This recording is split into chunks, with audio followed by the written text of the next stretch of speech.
5 minute کا مدرسہ اسلامی تاریخ اصحاب الجنہ باغ والے۔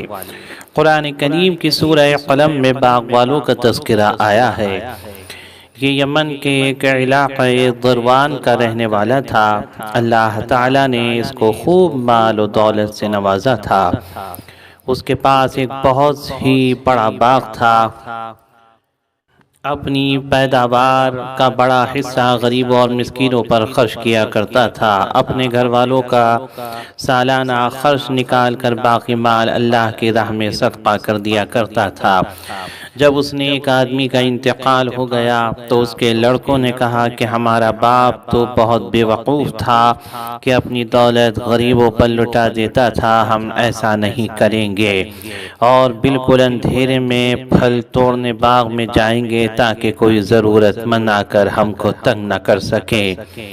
ابھی انہوں نے یہ فیصلہ کیا ہی تھا کہ اللہ تعالیٰ نے ان کے باغ اور کھیتوں کو تیز اور گرم ہوا کے ذریعے رات ہی میں جلا کر راکھ کر دیا۔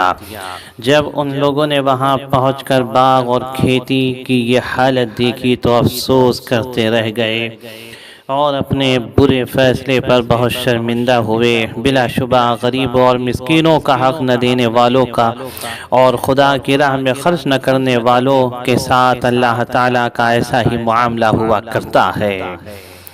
حضور صلی اللہ علیہ وسلم کا معجزہ، خط کی اطلاع دینا۔ حضرت علی رضی اللہ عنہ فرماتے ہیں کہ رسول اللہ صلی اللہ علیہ وسلم نے مجھے زبیر اور مقداد کو یہ حکم دیا کہ تم روضہ خاک ایک جگہ کا نام ہے تک جاؤ اور وہاں ایک عورت ملے گی، اس کے پاس ایک خط ہے، اس کو لے آؤ۔ چنانچہ ہم تینوں گھوڑے دوڑاتے ہوئے اس عورت کے پاس پہنچ گئے اور اس سے کہا خط نکال۔ اس نے کہا میرے پاس کوئی خط نہیں ہے۔ ہم نے کہا خط نکال ورنہ ہم تیری سخت تلاشی لیں گے۔ چنانچہ مجبور ہو کر اس نے بالوں کے جوڑے سے خط نکال کر دیا۔ اس خط میں جنگ سے متعلق رسول اللہ صلی اللہ علیہ وسلم کے خفیہ ارادے کی مشرکین مکہ کو خبر دی گئی تھی۔ بخاری۔ ایک فرض کے بارے میں ماں کے ساتھ حسن سلوک کرنا۔ حضرت ابو ہریرہ رضی اللہ عنہ سے روایت ہے، ایک آدمی نے رسول اللہ صلی اللہ علیہ وسلم کی خدمت میں آ کر عرض کیا، اے اللہ کے رسول، میرے حسن سلوک کا زیادہ حقدار کون ہے؟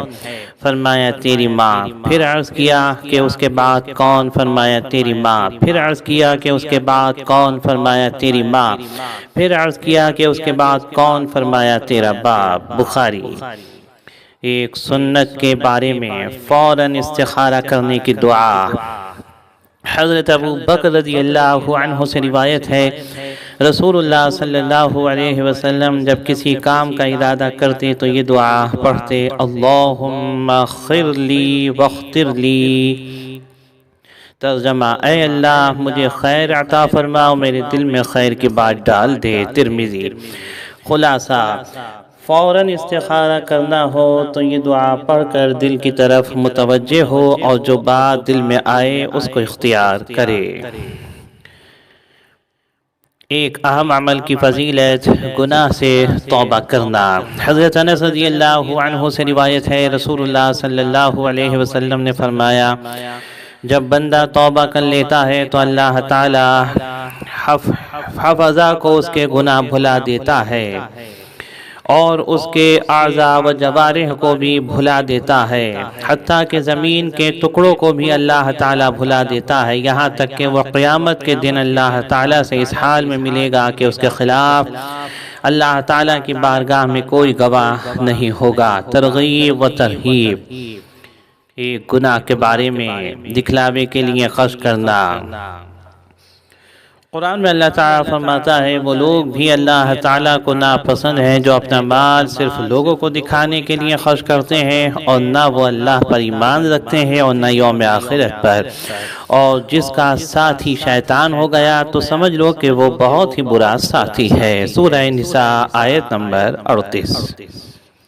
دنیا کے بارے میں نافرمانوں سے نعمتیں چھین لی جاتی ہیں۔ قرآن میں اللہ تعالیٰ فرماتا ہے وہ نافرمان لوگ چھوڑ گئے کتنے ہی باغ، چشمے، کھیتیاں اور عمدہ مکانات اور آرام کے سامان جن میں وہ مزے کیا کرتے تھے، اسی طرح ہوا اور ان سب چیزوں کا وارث ہم نے ایک دوسری قوم کو بنا دیا۔ پھر ان لوگوں پر نہ تو آسمان رویا اور نہ ہی زمین اور نہ ہی ان کو مہلت دی گئی۔ سورہ دخان آیت نمبر 25 تا 29۔ آخرت کے بارے میں ہمیشہ کی بدحالی۔ اللہ تعالیٰ فرماتا ہے جو لوگ بدحال ہوں گے وہ دوزخ میں ہوں گے جہاں ان کے چیخنے چلانے کی آوازیں آئیں گی، یہ اس میں ہمیشہ ہمیش رہیں گے جب تک آسمان و زمین قائم ہیں، مگر یہ کہ تمہارے رب ہی کو کچھ اور منظور ہو۔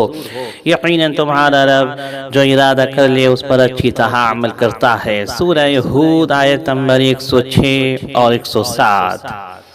طب نبوی سے علاج، ختنہ کے فوائد۔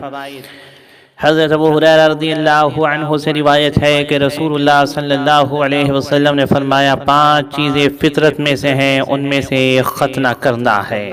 فائدہ، ختنہ کرنے سے شرمگاہ کے کینسر، ایگزیما اور گردے کی پتھری جیسی بیماریوں سے حفاظت ہوتی ہے۔ نبی کریم صلی اللہ علیہ وسلم کی نصیحت۔ حضرت ابو ہریرہ رضی اللہ عنہ سے روایت ہے رسول اللہ صلی اللہ علیہ وسلم نے فرمایا وراثت کا علم سیکھو اور دوسروں کو بھی اس کی تعلیم دو، کیونکہ یہ آدھا علم ہے، یہ علم بھلا دیا جائے گا۔ امت میں سے سب سے پہلے اس علم کو اٹھایا جائے گا۔ ابن ماجہ۔